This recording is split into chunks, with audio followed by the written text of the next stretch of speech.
The most challenging part of this now is to get this edge which I created connected, because it's really not. Notice how the lines, the edges aren't one on top of the other.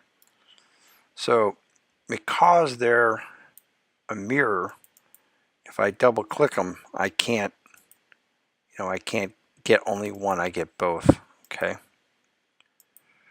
So what I'm going to do is try to get this all lined up. I'm going to delete the instance side. It doesn't matter which side you delete, instance or the original. But notice how right here there is no face. Let's see if there is a face.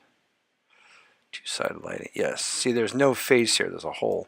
But this didn't understand when it was extruded. It didn't get rid of those faces because I extruded that face. It kept that and made a duplicate face on the instance side. So I'm going to delete these two faces.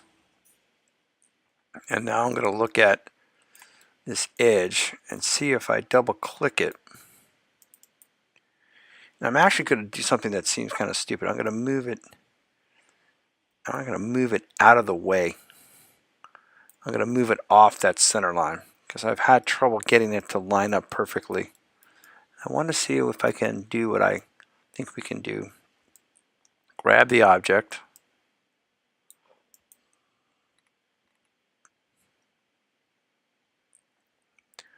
Go duplicate it with the mirror tool. I don't want to cut it. I just want to combine it. Okay, I'm going to use the custom setting. Now what should happen is I have a perfect edge here.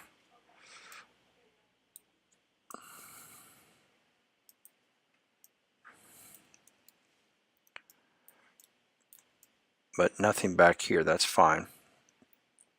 Now what I'm going to do, I'm going to grab that edge and that edge. Now this is all one shape, right?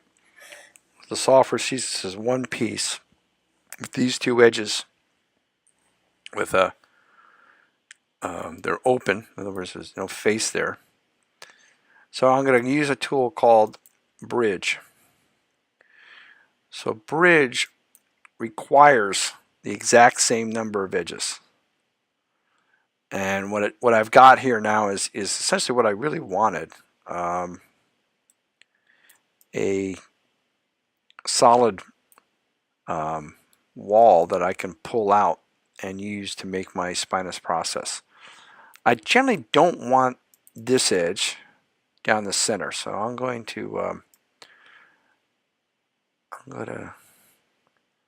delete that edge for a sec. We may put it back later, but for right now I usually don't want edges down the center. Okay, I would like these two guys to connect. Don't want that gap, so I'll use the multi-cut tool. Vertex, vertex, return. Okay. We look pretty decent. So our next process will be, there's one thing I'd like to do. These are four-sided up top here, but that's an awful big face right across here. So I'd like to actually join that. I need, in other words, more coordinates to work with my texture map eventually. Alright, so that worked, but now I created a problem, right? Because now I have a triangle right here, these top and bottom corners. But what's nice is I can take the multi-cut tool, click on that edge, hold the shift key so it comes straight down, hit return. And what I did now was I actually created a four-sided, and I'll show you that in just a sec. Let me change this panel to the side view. See, so I can see whether or not my vertex is actually as straight as I thought. You notice it's a little off. Whoops. I can align that. It's not really problematic here. We're not making machinery, we're making, natural tissue. But just sharpening that up. Now what I want to know is, what edge am I looking at here? So if I click on it, okay. So what I'd like to do is take my multi-cut tool and create the opposite side. All right, but now I want that edge to line up with the one on the opposite side. So I'm going to actually move it a little bit out of the way. I've got the X axis selected, and I'm going to middle mouse drag with the C key on that other edge. Now they're all lined up perfectly on opposite sides. Now if I want to get even more specific, I can take the vertex of this one, again use the C tool, middle mouse drag on that curve. Where is my other, that one look, I guess that's my other, here we go, that one is the one that's off. I can move that a little bit. Again, I only want to do this in orthographic. You only want to move it in one axis. And I really get it to that point, what would be a better thing, I activate that X only axis, hold down the V like in Victor, and then middle mouse drag on that point. So it has to move it only in the X axis, and it will align it. Looks like in the middle here, got a little bit of a discrepancy as well. So I'll do the same technique. Move it out of the way a little bit just so I can get to that other point. So that X axis is now the only axis that will move. Hold the letter V like in Victor, middle mouse drag, and now again I've got symmetry on these. And what I can do with that, which actually ends up being very positive, is I can take my edge. See if I can get my edge to come up here, please. So I'll select those 4 edges, 2 on this side, 2 on this side,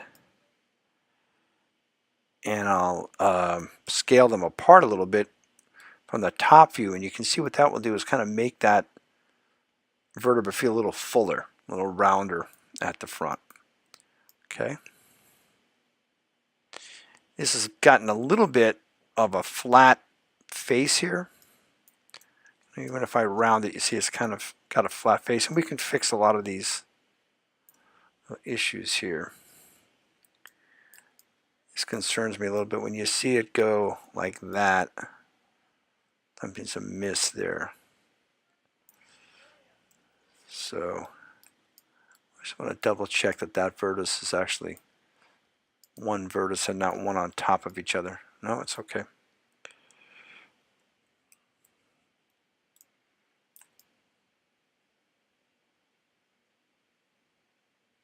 All right, so that's the merged body right now with the inferior superior articulating surfaces and the transverse processes, and we'll go now and finish this up by making the spinous process and maybe modifying this body a little bit further.